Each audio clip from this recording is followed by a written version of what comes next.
안녕하세요. 소마시네마입니다. 네, 이번 주 사실 영화 리뷰가 되게 오랜만인데 요즘에는 사실 영화를 보기가 힘들어요. 계속 대작들, 그러니까 막 코로나가 끝난 다음에 대형 영화들이 거의 스크린을 점유하고 있어가지고 일주에 개봉한 영화들 꽤 있지만 실제로 근처 개봉관에서 어, 영화를 선택할 수 있는 여지는 그렇게 많지가 않습니다. 그래서 이번 주에 대형 영화는 이번 일요일 날입니다. 6월 26일인데요. 이번 주 대형 영화는 단연 탑건 매버릭이었습니다. 사실 이 영화에 대한 초반 기대치가 그렇게 높았다고 말하기는 어려워요. 굉장히 오랜만에 그 진짜 뭐 다 잊어버릴 정도의 시간이 지난 다음에 속편이 만들어진 영화거든요. 1986년도에 나왔던 이 영화죠. 지금 스틸인데 매버릭. 탐 크루즈가 완전 뽀송뽀송하던 시절에 그 시절에 아주 꽃미남의 위보가 바라던 시기의 영화였습니다. 1986년작이고요. 저도 아주 어렸을 때 10대 시절에 봤던 그런 영화가 되겠습니다. 어쨌든 근데 생각보다 오히려 저도 이제 이 영화를 보기 위해서 전편을 다시 한번 살펴봤는데 오히려 굉장히 더 잘 만들어진 속편이라는 생각이 들었어요. 그러니까 오히려 더 나아졌다는 거죠. 일단은 사실 이 영화 1편 탑건의 경우에는 사실 레이건 시대에 만들어진 영화입니다. 레이건이라고 하면은 1980년대 초반에 미국이 이제 보수주의, 그러니까 그 시대를 상징했던 대표적인 영화가 이제 람보라고 우리가 흔히 얘기를 하거든요. 근데 이 영화 탑건 역시도 이제 그 시절을 상징했어요. 어떻게 보면 공군 버전의 청춘 액션 영화라고 말할 수 있죠. 사실 뭐 그 당시에 나왔던 뭐 람보 같이 뭐 액션 중심의 영화는 아니었어도 당시에 아마 이제 그 맨 처음에 시나리오가 공군 쪽에서는 잘 받아들여지지가 않고 이 해군 항공대 쪽에서 받아들여지면서 당시 사실 미군이 이렇게 많이 협조를 해주던 시절은 아니거든요. 그런데 굉장히 많이 미군의 미 해군의 도움을 많이 받아서 촬영된 영화고 실제로 이 영화 이후에 많은 군인들 미국 모병제잖아요. 그 모병제에 큰 영향을 또 모병이 잘 됐던 시절이라고 합니다.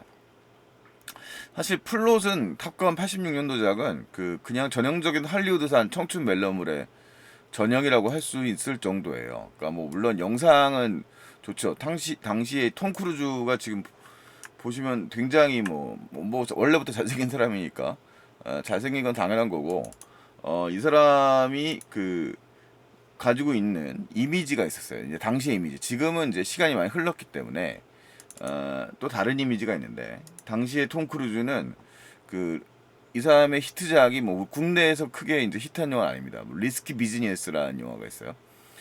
리스키 비즈니스 좀 찾아보는 게 맞겠네요. 네. 우리나라에서 번역이 잘 좀 달라가지고 좀 찾아봐야 되는데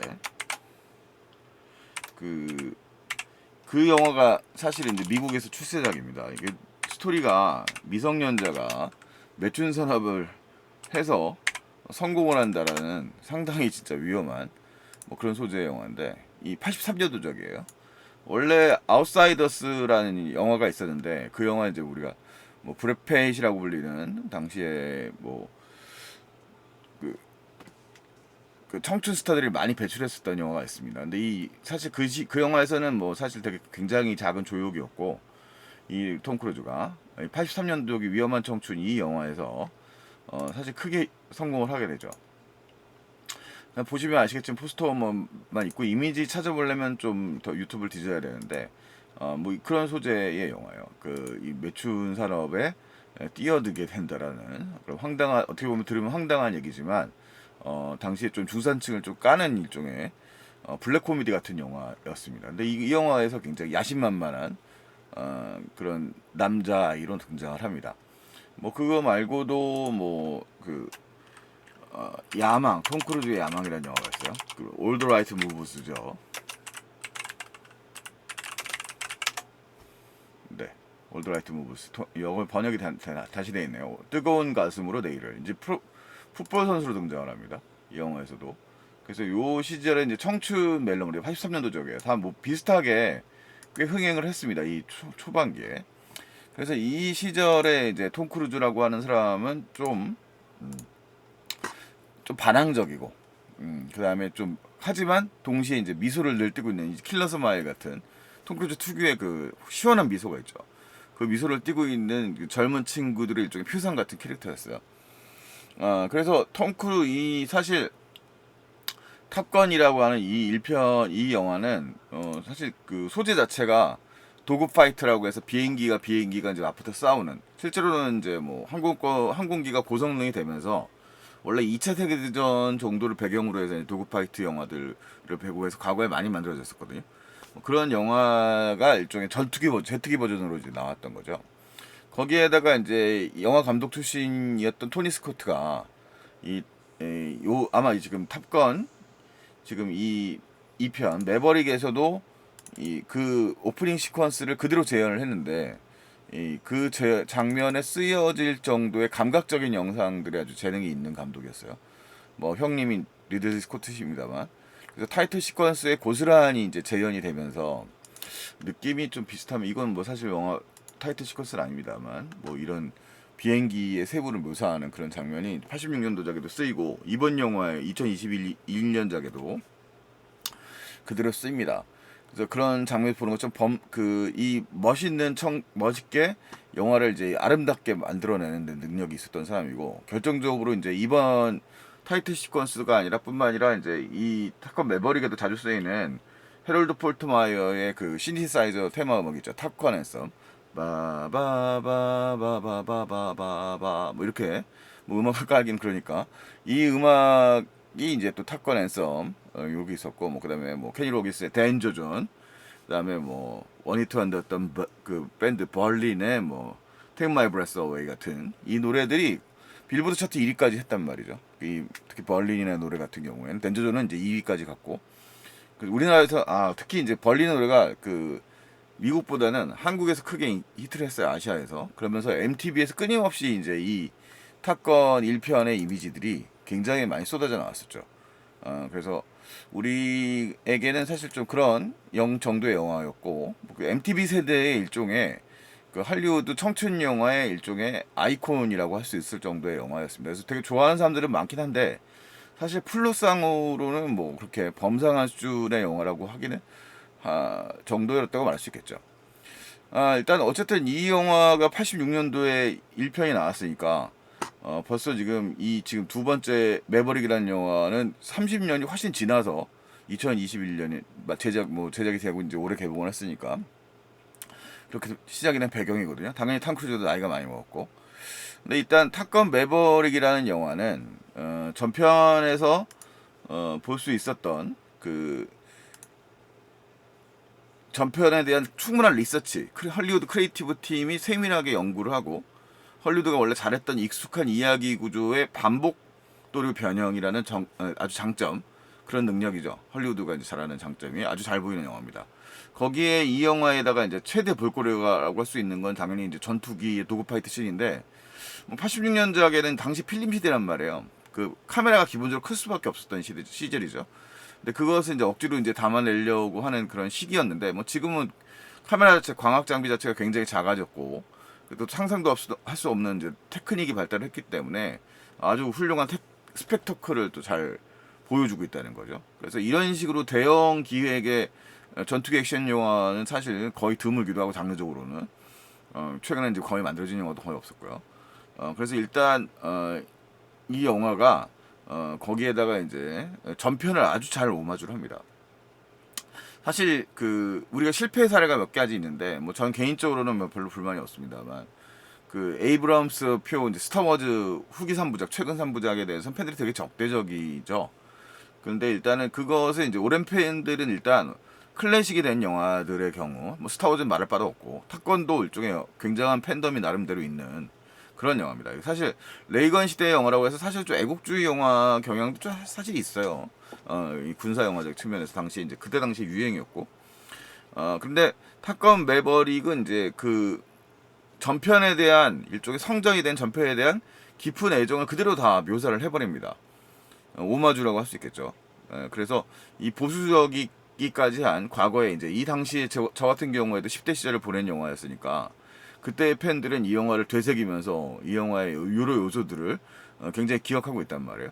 근데 그 덕후들을 능가할 정도로 이 덕후들이 원하는 모든 서비스를 이 영화 속에 다 보여주면서 이 영화의 세계를 확장해 나가는 거죠. 일단 이 타이틀 시퀀스는 뭐 여기서 지금 뭐 이제 이미지는 없습니다만 폰트까지 신경을 써서 재현을 했고, 그 다음에 이제 매버릭이 탔던 그 가와사키 바이크가 있어요. 특히 1편에서 그대로 탔는데, 여기 이제 사진이 있으니까 여기 가와사키 바이크가 타는 장면. 아이고, 여기 어디 있습니까? 캐리 맥길리스랑 타는 장면이, 아이고 못 찾았다. 이제 요거죠, 요 바이크. 이 바이크가 바로 영화 초반부에 바로 등장을 해버립니다. 가와사키 바이크. 똑같이 영화의 예고편에 나와요. 먼지가 쌓여 있었지만 여전히 쌩쌩하게. 사실은 말이 안 되잖아요. 30년이 지났는데 30년이 훨씬 넘게 지났는데 그 구형 바이크, 뭐 미국에서는 사실 그거 정비슷하는 사람도 매니아들이 있으니까 가능은 하겠습니다만 그 뭐 좋은 게 나왔을 텐데 그거 타고, 그 다음에 여전히 헬멧은 안 쓰고 다녀요. 이 영화에서 둘 다 여기 지금 요 똑같은 장면을 제니퍼 코넬리랑 톰 크루즈가 거의 똑같이 재현을 하거든요. 근데 그때도 또 이렇게 마스크 뭐 헬멧 안 쓰고 도로교통법 위반이죠. 뭐 그런 거 쓰고, 그 다음에 안경도 이제 항공점퍼도 이 똑같은 항공점퍼, 뒤에 무늬가 잔뜩 붙어 있는 항공점퍼에다가 레이번 에이비에이터 이걸 딱 쓰고 지상을 질주하는 장면을 보면 자기 추억, 팬들 이 영화를 기억하고 있는 팬들 입장에서는 굉장히 인상 깊겠죠. 그래서 전반부는 사실 이런 팬들에 대한 일종의 이 영화가 가지고 있는 설정, 우리의 주인공인 매버릭은 변하지 않았다는 설정들을 쭉 보여주는 겁니다. 그러니까 이제 그 본질을 갖고 있는 측면이 도전하는 사람이죠. 전편에서 일단 사망했던 구스라고 하는 인물이 있어요. 가장 중요한 친구로 등장하는 인물인데, 영화에서 이제 감정적 파동을 만드는 되게 중요한 캐릭터라고 할 수 있습니다. 영화에서 이 인물이죠. 구스, 앤소니 에드워즈인데 뭐 배우는 살아 계십니다. 근데 영화 속에서 이제 사망한 걸로 되어 있기 때문에 이 인물은 지금 이제 맥라이언과 이제 부부로 등장을 하는데, 당시 이제 맥라이언이 완전히 뜨기 전이었어요. 90년대 이제 로맨틱 코미디 여왕이 되기 전에 맥라이언이 이제 조연급으로 등장을 하고, 앤소니 에드워즈가 이제 친구로 등장을 하는데, 여기 이제 안기고 있는 아기가 그 구스 이 콜사인, 그 파일럿의 콜사인 이름 불리는 번호가 별명이 구스거든요. 그래서 영화에서 보면 여기 이제 구스 헬멧 이런 건데, 이 아들이 이제 여기 이제 나와 있는 이 아들 꼬마가 뭐 사실 마일즈 텔러는 없고, 실제로 연기를 한 마일즈 텔러는 아닐 거고, 이 사람이 이제 마일즈 텔러예요. 이 사람이 쓰고 있는 헬멧을 보면 이 루스터잖아요. 구스, 거위, 루스터 뭐 그러면 이제 수탉 정도 되지 않습니까? 그러면 여기서 이제 이 디자인도 거의 유사하죠. 이게 둘이 갖고 있는 위치 관계, 특수 관계이죠. 이 둘의 관계, 이 아기를 안고 있는 관계라는 걸 또 설명해 주는 것이기도 합니다. 그래서 영화는 뭐 어떤 전편의 모든 요소들을 오마주할 수 있는 건 다 오마주했다고 보실 수 있을 것 같고요. 그 다음에 이제 이 구스가 입고 있는 의상도 이 지금 보시고 있는 이 약간 하와이안 셔츠 같은 스타일의 옷을 이 구스가 입는 걸 좋아하는데, 지금 여기 첫 등장하는 장면에서 마일즈 텔러가 입고 있는 장면도 보시면 이렇게 약간 남방을 풀어헤치고 스타일 자체가 거의 아버지 머리 스타일도 거의 참조했던 것 같아요. 그냥 그래서 여기 지금 이 장면이고, 심지어 이 지금 요 나오는 이 장면은 전편에서도 거의 이제 톰 크루즈랑 이 구스 앤소니 에드워즈랑 같이 그 노래했던 장면을 그대로 연상시키는 장면이거든요. 그것도 다 전반부에 다 등장해요. 인물이 이제 캐릭터 초반에 다 등장을 할 때, 그리고 노래를 부르는 노래도 아버지가 불렀던 노래예요. 그 아버지 캐릭터가 불렀던 피아노를 치면서 불렀던 그레이트 볼스 오브 파이어, 제리 루이스의 노래를 똑같이 피아노를 치면서 부릅니다. 근데 거기서 이제 과거에는 이제 이 매버릭이 그 옆에서 같이 노래를 불렀지만 이제는 이제 좀 떨어져서 보고 있는 거죠. 영화가 그리고 이제 1편의 장면이 또 쫙 나와주고, 그러니까 전편의 요소들을 그대로 이제 가지고 옵니다. 그 다음에 이제 이 아이스라고 하는 캐릭터가 있죠. 발 킬머가 등장해서 라이벌로 등장을 하는데, 전편에서는 이 인물입니다. 영화에서는 뭐 지금 이 장면, 이 사진은 거의 마지막 장면이라서 임무에 성공하고서 되게 기뻐하는 이 아이스 발 킬머의 모습을 보여줍니다만, 원래는 이런 이미지죠. 영화 속에서는 약간 빌런 같은 이미지입니다. 그러니까 좀 되게 이성적인, 그리고 이제 범생, 우등생, 파일럿, 그러니까 되게 교본대로 움직이는 남자, 뭐 이런 캐릭터로 등장을 합니다. 그래서 약간 자유분방한 이제 이 매버릭하고는 좀 차이가 있는 인물로 등장하는데 그 캐릭터 성격을 또 이 영화 속에 잘 반영을 했습니다. 그래서 매버릭의 일단 나이가 그러니까 사실 발킬머가 좀 부침이 심했던 배우고 영화 속에서 좀 그런 진급은 했지만 나이 듦은 상징하는 존재. 그러니까 매버릭에게도 시간이 많이 흘렀다는 거, 30여 년의 시간이 흘렀다는 거, 그의 친구들도 이제 나이가 들었다는 거, 그의 삶도 좀 바뀌었다는 거 이런 얘기죠. 그래서 특별한 카메오 역할을 해줍니다. 그래서 이 전편에 대한 일단 일종의 그 예우이고요. 영화에 등장을 해요, 발킬머가. 그래서 아주 효율적인 캐릭터 활용이기도 한 그렇게 각본이 아주 영리하게 잘 쓰여져 있습니다. 물론 이제 탑건 매버릭이 이 전편의 단순한 재활용에서 머물고 있는 영화라면 이렇게 좋은 반응을 얻기가 어렵겠죠. 일단은 그 팬들에게는 이 전편을 기억했던 올드 팬들에게는 깊은 이제 성전에 대한 깊은 애정이 있으니까 그들의 모습을 존중해 주면서 보여주고 오히려 이제 시간적으로는 이 전편에서 이제 굉장히 나이가 든 어쨌든 뽀송뽀송했었던 시절에 톰 크루즈는 아니니까 여전히 뭐 멋지게 잘 살고 있는 훌륭한 배우니까 뭐 생김이야 다르지 않죠. 하지만 이 사람에게도 시간이 분명히 흘렀다는 거예요. 그래서 이 오히려 전편과의 간격, 시간적 간격을 이 캐릭터를 설명하는데 굉장히 잘 활용하고 있는 것 같아요. 일단 그 전편에서 전형적이었던 그 매버릭, 아까 이제 이 젊은 시절의 매버릭이라고 하는 사람은 저돌적인 사람이에요. 그냥 막 뭔가 충동적인 면들도 가지고 있는 사람이고, 뭐 대표적인 장면이 이제 그 제어하지 못하는 영화에서 사람들이 되게 좋아하는 장면, 관제탑에 있는 사람에게 그 지휘관, 자신의 지휘관에게 이제 비행기로 휙 갑자기 날아가서 사람이 이제 커피를 쏟게 하는 장면, 뭐 그런 장면이 이제 일종 반항아로서의 이제 톰 크루즈의 1편에서의 모습이었거든요.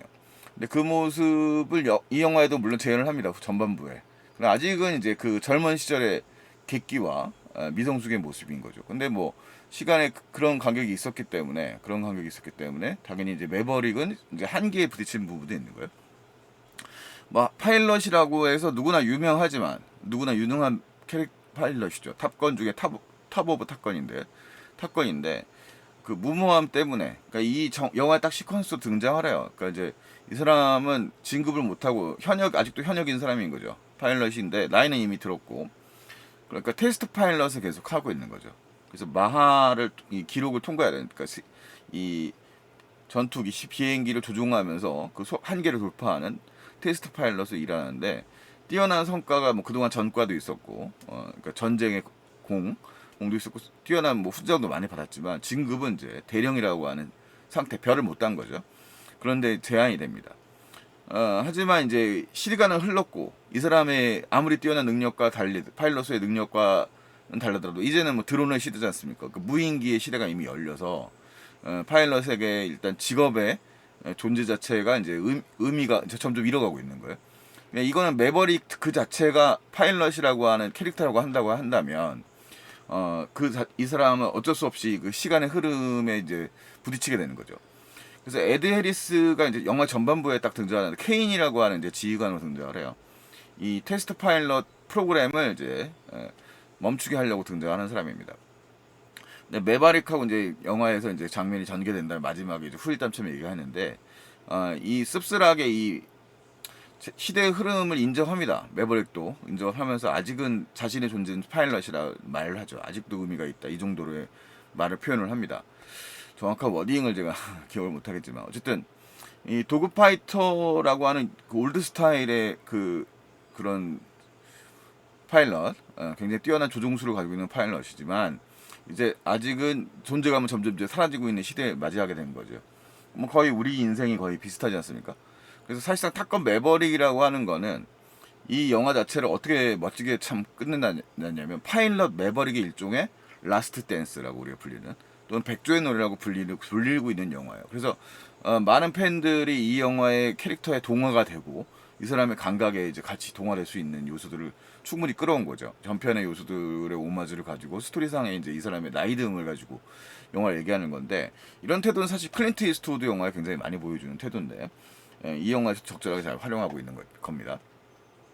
그래서 매버릭의 첫 등장 장면에서 그는 자신이 이제 그 개인 소유로 보이는 프로펠러 전투기를 정비를 합니다. 지금 요 장면 중에 하나의 이제 스틸컷을 가지고 온 건데, 이게 이제 정비를 하고 있는 건지 이건 자동차인지 이것만 봐서 모르겠는데, 아마 비행기를 갖다 이제 정비를 하는 장면이 나오고, 이 장면은 이 요소는 에필로그에도 등장을 해요. 그래서 누군가를 또 태우고 이제 떠나는 건데, 결국은 이 영화의 결말은 매버릭의 은퇴 또는 미성숙의 시기가 이제 끝났음을 의미하는 것이죠. 자, 영화사에서 사실 매버릭은 이 영화에 등장하는 당연히 매버릭은 가족이 없습니다. 제니퍼 코넬리가 연기하는 이제 팬이라고 하는 여성과 연애를 하고 있죠. 제니퍼 코넬리. 이제 전편에 이제 켈리 맥길리스의 대체 배역이라고 말할 수 있을 것 같은데, 뭐 켈리 맥길리스는 뭐 사실상 영화 활동들을 거의 중단한 상태고, 뭐 개인적으로 풍파도 많이 맞은 그런 상황입니다. 뭐 이미지처럼 아주 뭐 심각한 노화를 맞이한 건 아닌데, 어쨌든 이 둘의 연애담을 꾸미기에는 약간 적절하지 않은 캐스팅이고, 실제로도 좀 헬리 맥길리스 나이가 좀 있는 편이고요. 그래서 제니퍼 코널리가 이제 이 역할을 하고서 연애 밀당을 하는데, 이거는 어디까지나 이 가족이잖아요. 그러니까 이제는 연애라고 하는 건 단순히 연애로 끝나는 게 아니라 가족의 구성을 의미하는 거예요. 근데 이 전투기 파일럿이라고 하는 건 매우 위험한 직업이죠. 그러니까 이 임무가 끝나야 되는 것이고, 당연히 이제 매버릭이라고 하는 존재는 아무런 가족이 없어서 이 전투기 파일럿이라고 하는 임무를 이 영화 속에서 완성을 해야지 이제 여기서 벗어난다라고 하는 그런 거죠. 백조의 호수란다. 백조의 노래를 불러야 영화가 멋지게 이제 마무리되고 새로운 시작을 할 수 있을 거란 말입니다. 자, 그래서 이 매버릭에는 사실 이 영화에는 이 두 명의 아들이 등장을 해요. 자, 영화의 이제 포스터 이미지가 이제 잘 겹쳐져 있는데, 지금 이제 마일즈 텔러가 연기하는 이 캐릭터 루스터라고 우리가 이제 콜사인이 붙어 있는 영화 속의 구스의 아들이죠. 이 옆에서 계속 보면 이제 같이 붙어 있는 이 캐릭터죠. 이 마일즈 텔러가 연기하는 캐릭터가 등장을 하고, 이 어디 있습니까? 따로따로 봐야지. 마일즈 텔러의 사진. 네, 사진. 어디 있죠? 네. 여기 있네요.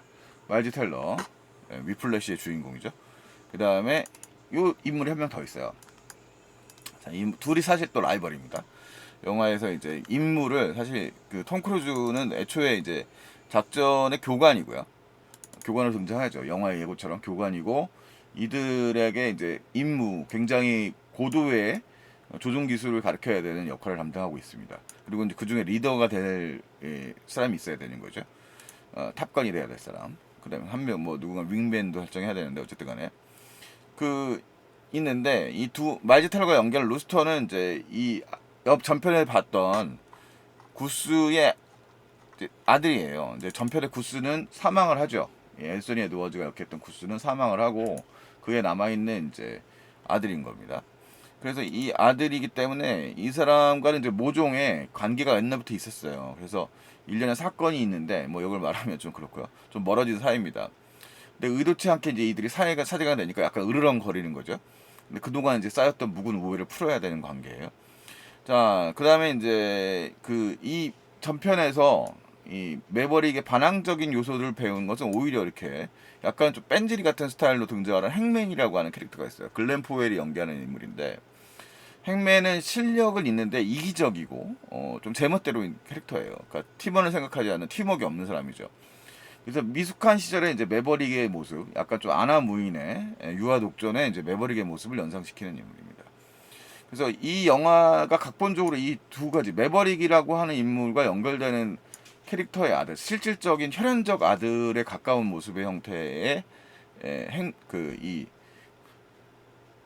루스터를 마일즈 텔러의 이 배우가 연기하는 루스터를 설정하고 있다면, 탑건으로서의 그런 반항적 이미지는, 이제 미성숙한 탑건으로서의 이미지는 이 글렌 포웰이 연기하는 행맨이라고 하는 캐릭터로 계승이 되는 거죠. 그래서 이 관계적 드라마적 요소도 이 각본적 요소를 이제 확장시키고 분산시키는 여기 속에서 드라마를 만들어내는, 또 그 드라마의 갈등 요소를 잘 만들어내서 이 둘의 관계는 사실 전편에서 이 탑건 자료를 놓고 경쟁을 하던 아이스와 그 다음에 이제 매버릭의 관계를 다시 연상시키기도 하는 거예요. 네, 이 둘의 관계죠. 이 둘의 연상. 그래서 결국은 이 둘도 마지막 장면에 화해를 하게 되는 장면이 등장하게 됩니다. 그래서 이 러닝타임 내내 요 그런 점이고요. 그래서 이 영화가 가지고 있는 그런 캐릭터적 긴장감들까지 아주 잘 구성하고 있습니다. 자, 그런 기본적 드라마가 심플하게 사실 구성되어 있는 편이고요. 결국은 이제 이 매버릭이 해야 될 일은 그거거든요. 어쨌든 자기에게 닥쳐진 그 시대가 변하면서 퇴장을 요구하고 있는 시대에 자신을 증명해 보이고 멋지게 이 현장을 떠나야 되는 겁니다. 그리고 그 현장이라고 하는 건 당연히 전투기 조종사로서의 정체성인 거죠. 그래서 이 영화는 무엇보다도 이제 당연히 일단은 영화의 스펙터클이라고 하는 측면에서 이제 팬들이 원하는 보여줄 수 있는 비주얼의 최대치를 보여주는데 굉장히 애를 많이 쓰고요. 그 요소들은 당연히 더 큰 화면에서 아주 잘 드러납니다. 이 영화에서 등장하는 이제 전투기 지금 장면에 스티커들이 상당히 많이 있는데, 네, 이 영화가 지금 이렇게 보시는 것처럼 이런 이미지들이 굉장히 빠른 속도로 진행되는, 뭐 정지화면이기 때문에 뭐 실감이 당연히 안 납니다만 이런 장면들이 굉장히 많이 들어오고, 이때 아이맥스 포맷 같은 경우는 아이맥스로 아주 잘 보여져요. 그래서 이 톰 크루즈가 실제로 촬영하는 조건 중에 하나가 본인이 실제로 이제 이 전투기를 조종하는 거였고, 이런 선택은 이 영화가 그동안 이제 CG를 통해서 이제 뭔가를 대체하겠다, 뭐 그런 것들을 넘어서는 아주 강력한 박력을 주는 거죠. 그래서 이 한정된, 사실 전투기 조종이라고 하는 거는 시각적으로 한정된 공간에서 펼쳐지기 때문에 사실 그 자체로서의 박력감이 없는 거거든요. 근데 이 영화에서는 그동안 보여주지 못했던 거, 이렇게 제한된 범위가 아니라 실제로 비행기를 날아다니는 그 이미지의 박력, 이게 이제 CGI가 아니라 그 박력의 모습을 그대로 구현해내고 있는 거예요. 근데 그 모습이 바로 대형 화면에서 아주 제대로 보여주는 거죠.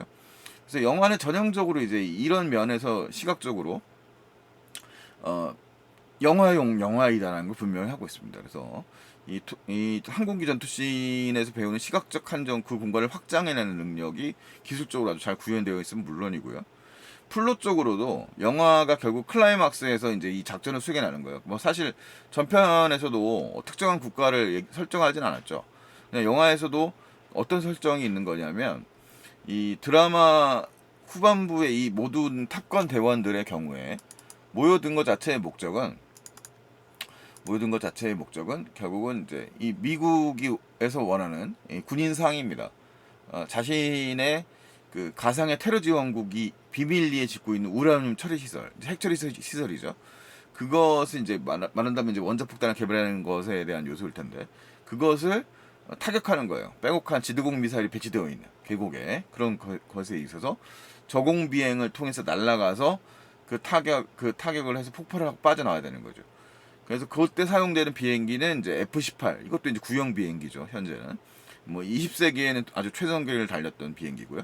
전편의 1편에서는 F-14가 그 주인공 파일럿들이 사용하던 비행기였거든요.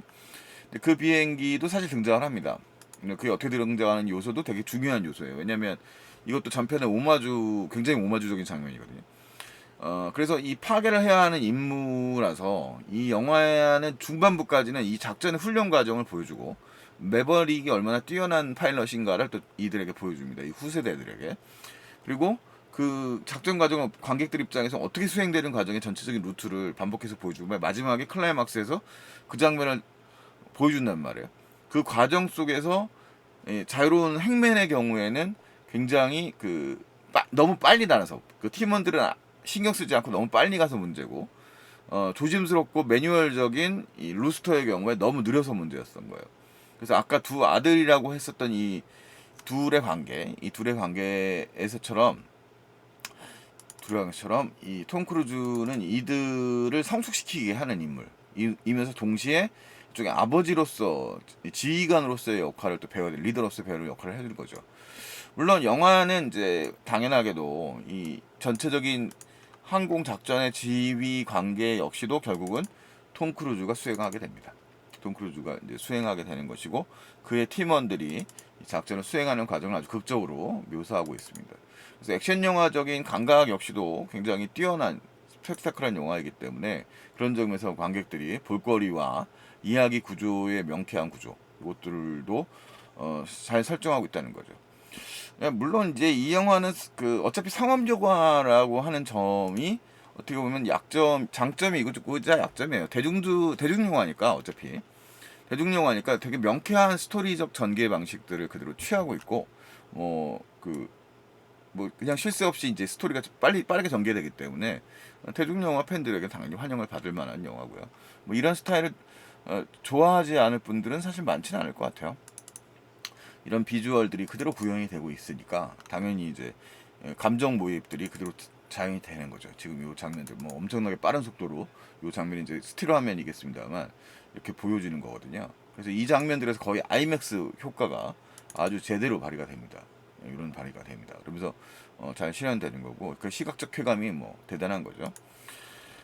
그런 점에서 이제 이 탑건은 아마 올해 만들어졌을 때 뭐 최고걸작이다. 이게 예술적으로 최고걸작이다라고까지 말하기는 조금 그런 영화는 아니에요. 애초에 목적 자체가 그런 최고 이 걸작으로서 만들어지겠다라고 하는 영화보다는 하여튼 어떻게 보면 헐리우드가 되게 잘하는 영화.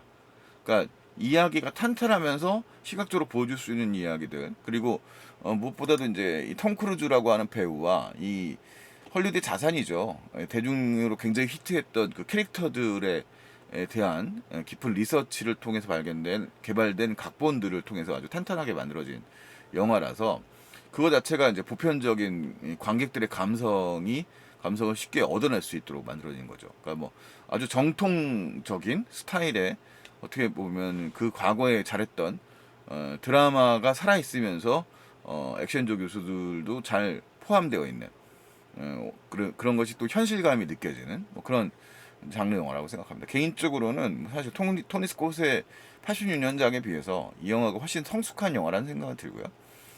그런 면에서 뭐 사람들이 많이 좋아할 수밖에 없는 영화가 아닐까 싶네요. 뭐 분석이라고 해서 한 번 보고서 이 영화를 다 얘기하기는 조금 그런데 어쨌든 많은 분들이 이 영화에 동감을 간다는 건 사실 저는 86년도에 이 영화를 보고 얼마 전에 다시 봤습니다만 그렇게까지 큰 동감을 하지는 않았습니다. 오히려 탑건 매버릭이라고 하는 이 영화가 그 부패성 있죠. 미국인이 아니라 나이 들어버린 캐릭터라고 하는 측면 그리고 모두가 원하잖아요. 모두가 행복했으면 좋겠다. 근데 그 행복이라고 하는 고난이라고 하는 과정에 드라마적 요소 거대한 모험과 고난이 있는 거죠. 그 모험과 고난을 이겨내고 결국은 이제 마침내 자신이 얻을 수 있는 행복을 찾아낸다라고 하는 뭐 그런 고전적 서사가 아주 잘 살아있는 영화라서 일종의 뭐 매브릭식 오디세이라고 해야 되나? 하여튼 그런 영화로서 아주 매력적인 영화인 건 분명한 것 같습니다. 뭐 어떤 탑건 미국에 잘 만들 수 있는 헐리우드가 오랜만에 전통적 스타일의 이런 아날로그 스타일의 액션 영화를 굉장히 잘 만들어냈고 이 영화들을 우리가 충분히 즐기면서 볼 수 있을 만하게 퀄리티고요. 아마 이런 스타일 톰 크루즈를 제외하고 자신이 본인이 이렇게 할 수 있는 뭐 이 사람의 사생활을 떠나가지고 할 수 있는 배우는 이제 당분간은 만나기 어려울 것 같아가지고 하여튼 굉장히 좋았던 기억으로 남는 영화고요. 여러분들도 뭐 시간이 되시면 챙겨보시고 이왕이면 대형 화면으로 꼭 보시기를 권해드립니다. 많은 분들이 이미 다 리뷰를 했어서 우리 채널에서만 이걸 늦게 올리는 거 뻔할 것 같은데 어쨌든 스케줄이 좀 안 맞았네요. 어쨌든 탑건 매버릭 그렇습니다. 훌륭합니다. 여러분들도 챙겨보시기 바라고요. 네. 저는 이만 마칠게요. 30분이 넘었는데요. 네, 끝내겠습니다.